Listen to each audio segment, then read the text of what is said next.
Hürmetli vatandaş, endilikte ikinci muhakeme timimiz ötken sizlerge aytkandak bugün Çistan eğitimiyeli Çislağa 2021 yıl 4. ayının 17. günü Çistan eğitimiyeli Çislağa yana bir muhakeme timimiz ötken demez sizlerge dedim.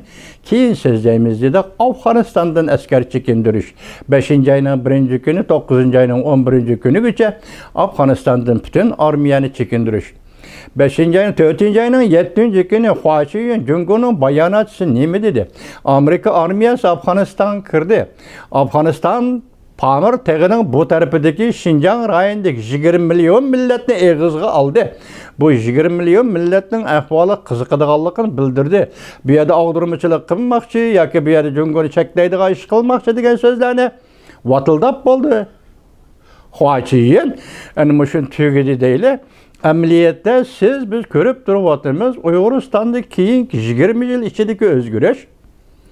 Bo'libmi Amerika armiyasi 10 ayının 7. günü 2001 yil Afg'oniston kirgan kundan boshlab Jungu hadisil taraddud qilib Fujian o'lkasiga qo'yilgan, Tayvanga qaratib qo'yilgan armiyasini bir kechada degidek 15 kun ichida yo'tkab Qashqarga olib keldi. Tantarbiya saroylari bekor yerlar qolmadi, hamma yerga harbiy kuch o'rinlashtirdi vatandoshim. Yani nim bo'ldi 15 kun ichida Qashqarda yo'tkab o'z joyiga olib ketdi. Bu yerda bir nozik haqiqat bor. Chunki sening davlatingning chegarasiga ikkinchi bir qudratli davlatning armiyasi yetib kelganda har qanday sakraydi buningga jonim vatandoshim. Har qanday sakraydi. Jeni bilan sakraydi, jonsiz sakraydi, har qanday sakraydi. Mesela Amerika Qo'shma Shtatlarining armiyasi NATO Afg'onistonga keldi degan gap bu Cunguni sakirtirgan ish vatandoshim. Jungu sakirdi, shuningdan keyin sakrishi nim bo'ldi? Bugun terrorist dedi. Bugun uch xil kuchlar dedi. Atsi diniy e'tiqod dedi. Yana birisi siyosiy bölgünçiler dedi. Yani bir nimalarni dedi. Xilma-xil jinoyatlar. Hatta O'rta Sharq, o'rtaga chiqqan nima tashkilotlar hammasini ekilib Uyg'uriston rayonida kimni qo'lga shuni besha qalpoq qilib tegizdi. Masalan, nima Allah partiyasi, nima Islomik partiyasi, nima Yebizul Mehmonmi nima Mindaq Rahmonmi nima shundaq bir tashkilotlarning hammasini Uyg'urlarning beshiga tegizib hukm e'lon qildi, sud e'lon qildi, o'lim jazosi berdi. Endi bugun ko'rib turibsiz, mushu sabablarning asos sifatida endi hozir Tatyaxu ham so'zlab kelyapman. Davlat Majlis Avom palatasining a'zosi Xitoyning Aqtoshlik kitobini tahlil qilib 8 million Uyg'ur dedi. Hozir asos jihatdan markazda qoldi kishilarning og'zi e'tilyapti 3 million Uyg'ur dedi.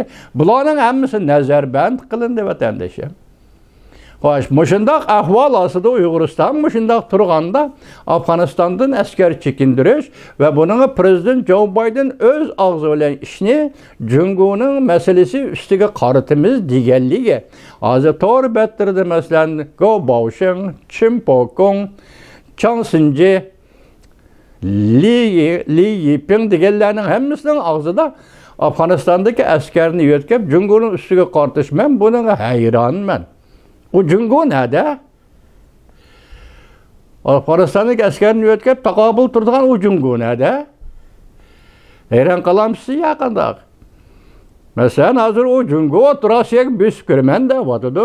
O Jungu hozir Uyg'uristonni mustamlika qilyapti. Vahshiylik bilan qirg'in qilyapti.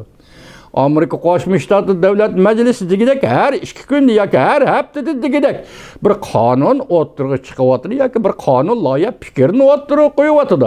Eng oxirgisi qachon 15 kuni nima deyildi? 2 senator, 2 nafar senator shuni dediki, biz endi harakat qo'llanadigan, balki qanday harakat qo'llanish to'g'ri kelsa shunda harakat qo'llanadigan vaqt keldi deymiz. Birlashgan Davlatlar Tashkiloti bu Uyg'uriston masalasiga diqqat qilish kerak dedi. Shu kunga keldi. 15 kun tuniga gap hurmatli vatandosh. Dal mushu vaqtda Afg'onistondan Amerikaning armiyasi chekindi. Dal mushu vaqtda Yaponiya keldi Tayvan to'g'risida. Amerika Qo'shma Shtatlar bilan Yaponiya birlashim bayonot e'lon qildi. Ochiq konkret holda Jungoning xiristlarga taqobil turish degan so'zlarni ishlatib bo'ldi. Vaziyat mana shu yerda. Endi men sizga qo'yadigan savolim, vatandoshim, Afg'onistondan askar chekindirildi. Bu dunyoni qo'yib turing, Shimoliy Janubiy Osiyolarni qo'yib turing. Bu Uyg'uriston vaziyatiga qanday ta'sir ko'rsatdi? Uyg'uristonga xalqaro ko'ngil bo'lishlarga qanday ta'sir ko'rsatdi? Xitoyning Uyg'uriston siyosatiga qanday ta'sir ko'rsatdi?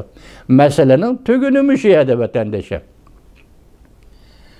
Endi hozir yana bir qimmat nuqtai nazarda aytsangiz, masalan, siyosiy vaziyatga aloqador yana bir qimmat nuqtai nazarda aytsangiz, 2-oyning 10-kuni prezident Joe Biden 4 davlat yig'iniga, ekran yig'iniga riyosatchilik qildi. Yaponiya, Avstraliya, Hindiston, Amerika 4 davlat yig'iniga.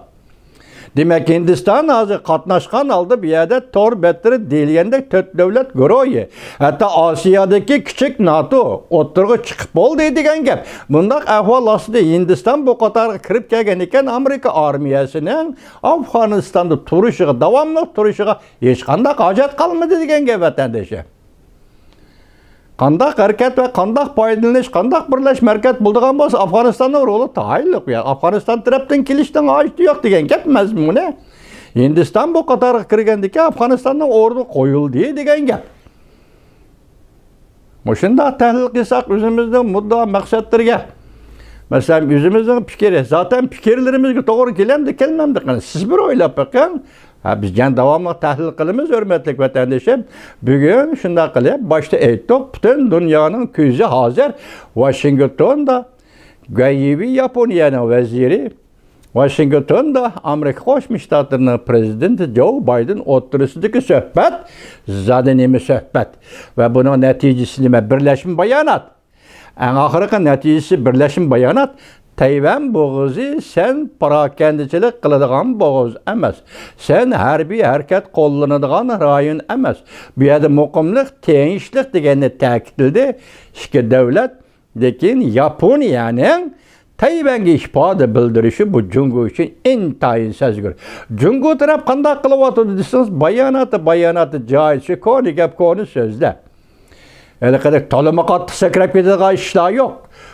Bir menden aytganda o'zini tutib olgandek qiladi bu 4-5 kun ichida Jungo hukumati.